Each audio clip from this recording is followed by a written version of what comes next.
why are so many Tory MPs very, very unhappy, including you? Well, I think all the papers say it, don't they? The pain of tax for many years to come.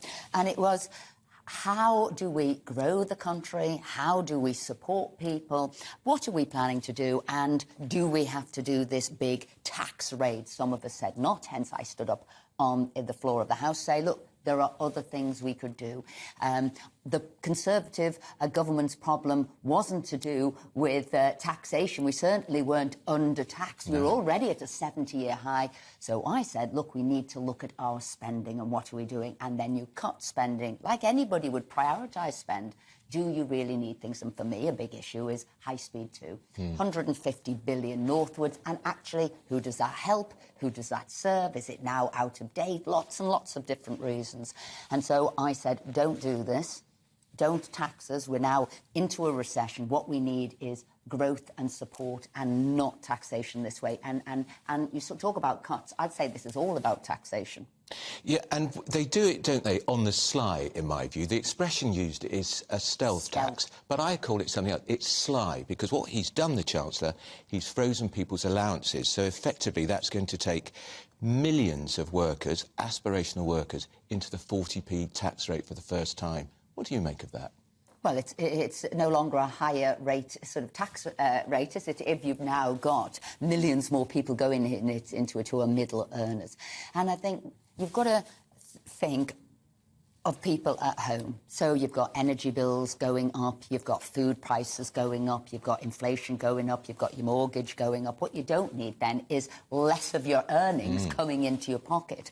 And I think, as various people have written, Fraser Nelson and what have you, was this the end of the Tory party for a while to come, this autumn statement there? Is this going to be a nail in the coffin for the next general election?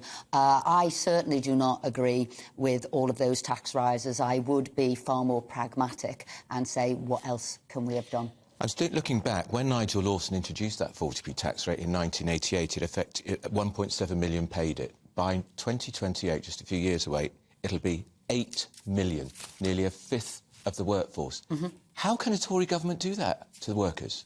Aspirational workers. It's a kick in the aspirations. It is, and I don't agree with it.